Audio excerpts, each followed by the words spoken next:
নমস্কার, নতুন বাংলা থেকে বলছি সন্ময় বন্দ্যোপাধ্যায়। অভিষেক বন্দ্যোপাধ্যায় বিদেশে যাবেন, মার্কিন যুক্তরাষ্ট্রে চোখ দেখাতে যাবেন। কলকাতা হাইকোর্টে সেটা নিয়ে মামলা করেছিলেন এবং সেই কলকাতা হাইকোর্ট তাকে ফিরিয়ে দিয়েছিল জাস্টিস সৌগত ভট্টাচার্য। সেখান থেকে সুপ্রিম কোর্ট গিয়েছিলেন।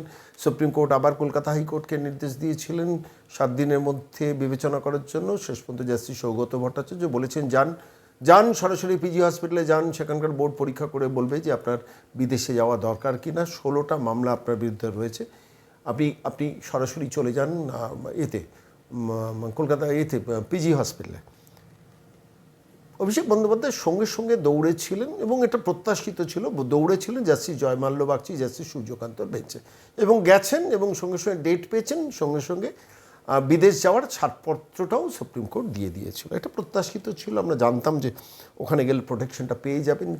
আদালতের রায় শিরোধার্য, সে নিয়ে প্রশ্ন করা চলে না, কিন্তু এটা সাধারণ মানুষের ধারণা ছিল জাস্টিস জয়মাল্য বাগচির বেঞ্চে গেলে অভিষেক বন্দ্যোপাধ্যায় বিদেশে যাওয়ার ছাড়পত্র পাবেন এবং পেয়েও গেছেন। আমি সেটা নিয়ে কোনো মন্তব্য করব না, কিন্তু যেটা প্রশ্ন ছিল যে একের পর এক ছাড়পত্র পাচ্ছেন, 3টে 4টে বোধহয় 7টা মামলায় ছাড়পত্র পেয়েছেন, প্রোটেকশন পেয়েছেন, রক্ষা কবচ পেয়েছেন। বাকি 9টি মামলায় কিন্তু এখনও পর্যন্ত রক্ষা কবচ পাননি।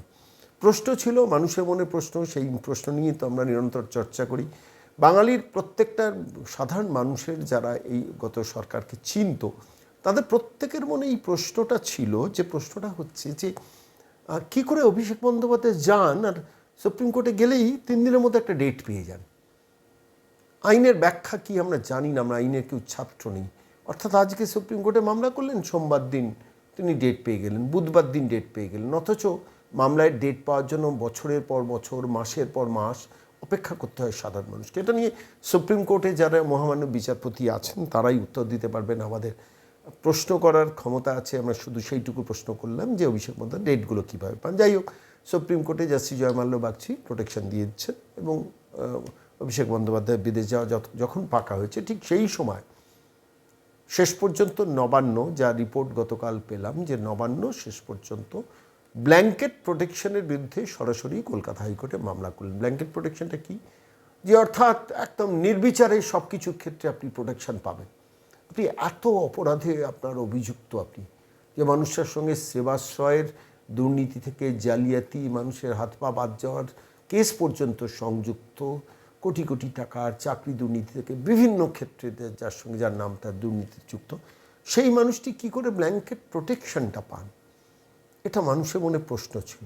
যাই হোক, শেষ পর্যন্ত খবর যে রাজ্য সরকারের তরফ থেকে কলকাতা হাইকোর্টে সরাসরি যাওয়া হয়েছে এবং অভিষেক বন্দ্যোপাধ্যায়ের ব্ল্যাঙ্কেট প্রোটেকশন অর্থাৎ সার্বিকভাবে সুরক্ষার বিরুদ্ধে সরাসরি নবান্ন শেষ পর্যন্ত হস্তক্ষেপ করলো এবং কলকাতা হাইকোর্টে তার বিরুদ্ধে তার মামলা ফাইল করা হলো যে না, অভিষেক বন্দ্যোপাধ্যায়কে ব্ল্যাঙ্কেট প্রোটেকশন দেওয়া যাবে না, অর্থাৎ সর্বক্ষেত্রে তাকে কোনো ক্ষেত্রে গ্রেফতার করা যাবে না, তার বিরুদ্ধে নামলো রাজ্য সরকার।